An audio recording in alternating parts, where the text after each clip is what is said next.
Factual टिप्पणी पर आ जाते हैं जी। पहला क्लेम एक बड़ा जो उन्होंने करा और इसके अंदर अभिभाषण में लिखा है, मैं उसी को कोट करूंगा जी। Haryana is the only state in the country where all 24 crops are procured at minimum support price. यानी हरियाणा इस पूरे देश के अंदर इकलौता ऐसा राज्य है जिसके अंदर 24 की 24 जो एमएसपी पे लिस्टेड फसलें हैं उन सबको प्रोक्योर करा गया। मैं तो आपके माध्यम से इस हाउस से भी पूछना चाहूंगा कि भी मेरे को इतना बता दो भाई खोपड़ा कितना प्रोक्योर करा गया, फिर कितने किसान है हरियाणा के अंदर जो खोपड़ा की खेती करते हैं, क्योंकि उस 24 की लिस्ट के अंदर जी खोपड़ा लिखा हुआ है एमएसपी पर। अब हरियाणा का कौन सा किसान मेरे को आप ये बता दीजिए जो खोपड़े की खेती करता है, और कब हमने प्रोक्योर करी कोई ये बताने का काम कर दे। उसी प्रकार से इस एमएसपी की लिस्ट के अंदर रागी है, नाइजर सीड है, कुसुम है, जूट है। भाई ये सारी फसलें कहां उगाई जाती है प्रदेश में, कोई मेरे को इतना तो बताने का काम कर दे। जो फसल प्रदेश में उगाई नहीं जा रही, फिर आप कह रहे हो हमने प्रोक्योर भी सारी की सारी करी है। भाई कहां से करी, कैसे करी? कोई तमिलनाडु से खोपरे लेके आया, कोई बंगाल से जूट लेके आया, कोई बताए तो सही कहां का किसान किससे हमने प्रोक्योर करा? कोई गुजरात से लाया, कहां से लाया? दूसरा एक बड़ा क्लेम किया गया कि भी 1,25,000 करोड़ किसानों के खातों में, 12 लाख किसानों के खातों में ट्रांसफर किया गया और एमएसपी पर वो फसल खरीदी गई। इसको सरकार अपनी एक उपलब्धि गिनाने का काम कर रही है। अरे ये तो जो किसान की फसल पड़ी है ये तो उसका मूल है। वो किसान यदि प्राइवेटली भी कहीं अगर बेचेगा तो कोई 50 रुपए ऊपर नीचे प्रति क्विंटल रेट में फर्क आ सकता है, लेकिन वो तो उसका मूल है। इसके अंदर सरकार की उपलब्धि क्या है? सरकार की उपलब्धि तब होती यदि सरकार इस एमएसपी के ऊपर कोई बोनस देने का काम करती। आज हम एक कृषि प्रधान प्रदेश है, हमारे साथ लगते राज्य है, मध्य प्रदेश पास लगता है, राजस्थान बिल्कुल चिपकता प्रदेश है। इन सभी प्रदेशों के अंदर गेहूं की फसल के ऊपर केंद्रीय सरकार 150 रुपए का बोनस देने का काम करती है। पहले 125 दिया करती थी, उसके ऊपर 25 रुपए का और बोनस देने का काम करती है। उपलब्धि तब गिनाई जाए जब उसी प्रकार से हरियाणा सरकार या फिर केंद्रीय सरकार हरियाणा के साथ मिलकर के यहां पर भी फसल के ऊपर बोनस देने का काम करे, तब तो हम उसको उपलब्धि माने। अगर रेट टू रेट हम खरीद रहे तो सर उसके अंदर कोई उपलब्धि नहीं है, वो तो किसान का धन है। और वो धन भी अगर उसको हाथों हाथ पेमेंट में ना मिले, अगर उसको इंस्टॉलमेंट्स में मिल रहा है, 3-3 महीने की इंस्टॉलमेंट्स में मिल रहा है, तो फिर इसका मतलब उस किसान का नुकसान हो रहा है, क्योंकि उस पर ब्याज बनता है। वही पैसा कहीं और इन्वेस्ट करता, वही पैसा कहीं और लगाता, तो उसको फायदा था। सरकार एक बड़ी उपलब्धि गिनाती है अपनी एमएसपी की। स्पीकर महोदय, मैं आपके माध्यम से इस प्रदेश के आगे, इस विधानसभा के आगे ये बात रखनी चाहूंगा कि जहां एमएसपी की बात होती है, सरकार बार बार बताती रहती है कि भी हमने इतने दिए, इतने दिए, इतने दिए। कभी ये भी तो देखे भी इस किसान का खर्चा कितना लग रहा है। आज जब हम एमएसपी की बात करते हैं, औषध पिछले 10 साल के अंदर जो औषध इंक्रीज है एमएसपी के अंदर, जो बढ़त है एमएसपी के अंदर, वो लगभग 16% है। ये तो आमदनी में बढ़त है 16% की लगभग। अब हम बात करते हैं जी खर्चे की। जहां हम खर्चे की बात करते हैं तो पिछले 10 साल में डीएपी का जो रेट है वो 16% से तो बढ़ा है, उसके अलावा 5 किलो प्रति डीएपी बैग के अंदर कटौती करी गई है। यानी लगभग डीएपी का जो रेट है 20% बढ़ा है। उसके अलावा नैनो, यूरिया और पता नहीं कितनी सारी चीजें अलग से किसान को खरीदनी पड़ती है, वो खर्चा बढ़ता है जी उसका। उसी प्रकार से आप डीजल की बात करिए। जब डीजल की बात करते हैं तो 63 रुपए प्रति लीटर से बढ़ करके 88 रुपए प्रति लीटर हो चुका है। और जबकि विश्व के अंदर जो क्रूड ऑयल का रेट है वो कहीं पर बढ़ा नहीं है। क्रूड ऑयल का जो रेट है विश्व के स्तर पर वो घटता गया है, लेकिन भारत के अंदर डीजल का रेट बढ़ता गया है, और ये बढ़त लगभग 28% की बढ़त है। उसके अलावा एक बहुत बड़ी चीज जो हम नहीं कंसिडर करते वो आज है कि भाई धातु का रेट कितना ज्यादा बढ़ा है। पिछले 10 साल के अंदर धातु का रेट 3,700 प्रति क्विंटल से बढ़ करके लगभग 6,000 प्रति क्विंटल बढ़ चुका है। ये वो रॉ मटेरियल है जिससे किसान के सारे औजार बनते हैं। अब उस रॉ मटेरियल के अंदर ही सीधी आपकी 38%, लगभग 38% की बढ़त है। और साथ 38% की तो ये बढ़त है, और पहले जीएसटी नहीं लगता था सर, आज इसके ऊपर सरकार ने जीएसटी भी लगाने का काम करा है। इसी प्रकार से आज सरकार जब बार बार बात करती है कि हमने कितना दिया है, तो सरकार को संज्ञान में ये लेना बहुत जरूरी है कि किसान का खर्चा भी कितना लग रहा है। इसीलिए हम लगातार ये आवाज उठाने का काम करते हैं कि स्वामीनाथन आयोग द्वारा जो रिकमेंडेशन आई थी C2+ मॉडल को इंप्लीमेंट करने की, वो इंप्लीमेंट करना स्पीकर सर आज के दिन बहुत जरूरी है इस प्रदेश में। वहीं साथ ही साथ एक बड़ा क्लेम और किया गया था फसल बीमा योजना का कि किस प्रकार से इसका किसानों को कितना ज्यादा लाभ मिल रहा है। तो मैं उसका भी एक उदाहरण देना चाहूंगा। बहुत लाभ मिल रहा है जी किसानों का। भिवानी और चरखी दादरी में इस योजना के तहत और किसानों को जो नुकसान हुआ था उसके तहत यह अनाउंस किया गया कि भी 281 करोड़ रुपए मुआवजा दिया जाएगा, जो कि जी बड़ी अच्छी बात है, किसानों को पूरा मुआवजा मिले, अच्छी बात है। लेकिन हुआ क्या, उसके बाद स्टेट टेक्निकल एडवाइजरी कमेटी से इन्होंने रिकमेंडेशन लेने का काम करा। अब स्टेट टेक्निकल एडवाइजरी कमेटी 1 अगस्त 2024 को डिफंक्ट हो गई थी, यानी एग्जिस्ट करना बंद कर दिया।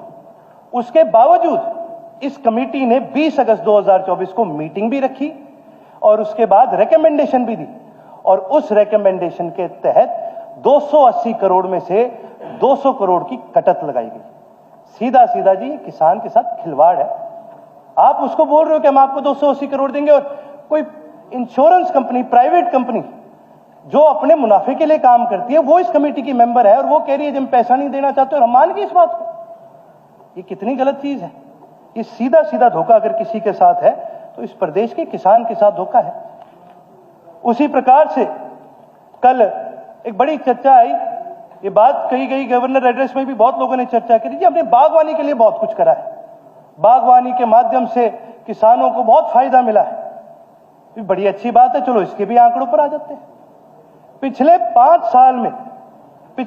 साल में जहां बागवानी की बात करी जाती है तो लगभग इसके अंदर 350 करोड़ की कटत हुई है।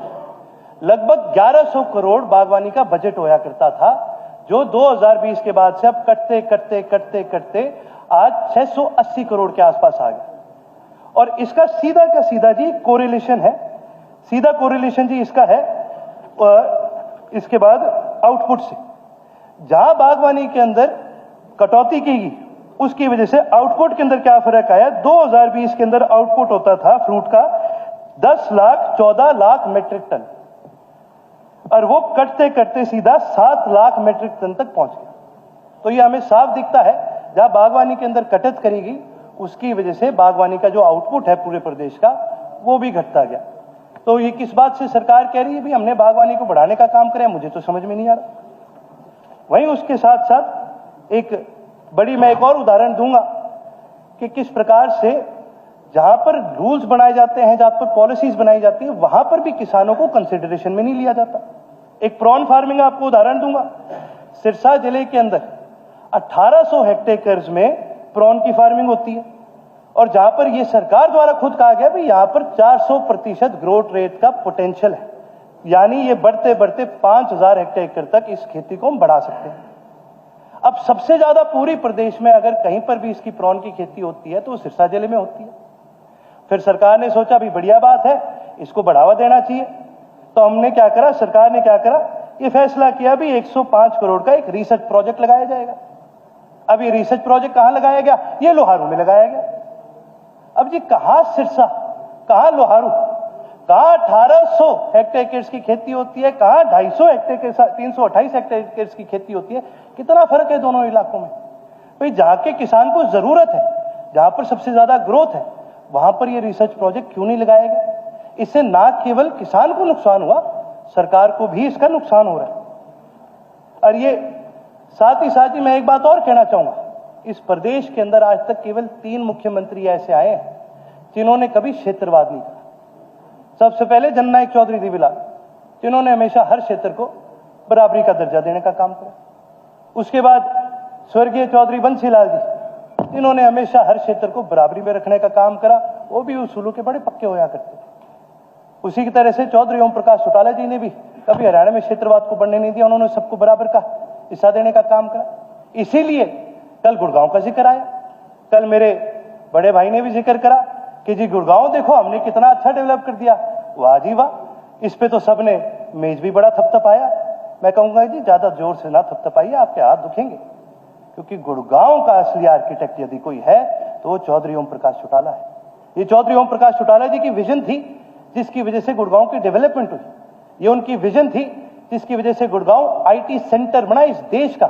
ये उनकी विजन थी जिसकी वजह से चीन से और देशों से साउथ ईस्ट एशिया की सबसे बड़ी प्रमाणित आईटी कंपनीज आज उनके हेड ऑफिस कहां पर है और गुड़गांव में स्थित है। ये उनकी विजन थी कि साइबर हब बना। ये उनकी विजन थी कि गोल्फ कोर्स रोड इतनी ज्यादा डेवलप हुई।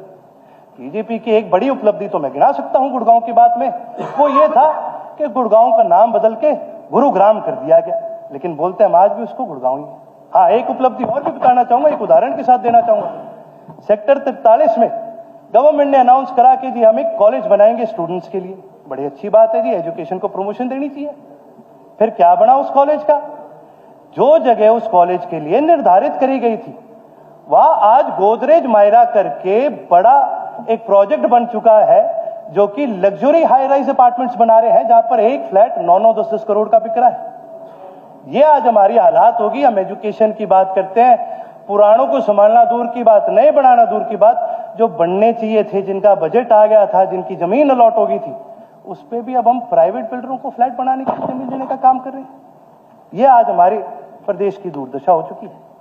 वहीं साथ ही साथ एक बड़ी बात लगातार कही गई कि जी हमने 1,75,000 नौकरियां दी हैं, 1,75,000 नौकरी दी है, बिना खर्ची, बिना पर्ची, बिना खर्ची, बिना पर्ची। ये हम लगातार सुनते रहे। सर मेरे को 2 मिनट का और दीजिएगा, मैं रैप अप कर दूंगा 2 मिनट में।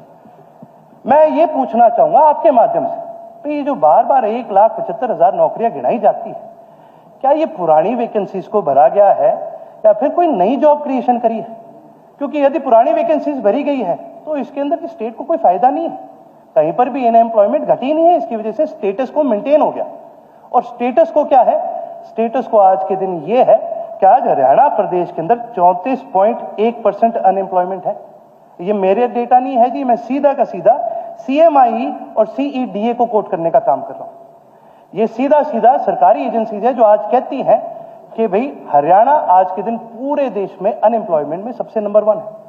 नंबर 2 पे कौन है? नंबर 2 पे राजस्थान है, जिसमें सिर्फ 27%, सीधा सीधा 7% का फर्क। नंबर 3 पर कौन है? नंबर 3 पर है झारखंड, 17%, सीधा सीधा 17% का फर्क। और 4 और 5 की बात ना कीजिएगा जी, क्योंकि वो 10% से कम के अनएम्प्लॉयमेंट में आ चुके। तो यहां से साफ जाहिर होता है कि किस प्रकार से आज हरियाणा सरकार अनएम्प्लॉयमेंट को लेकर सीरियस नहीं है। सर सिर्फ 1 मिनट और बस मैं अब रैप अप करूं।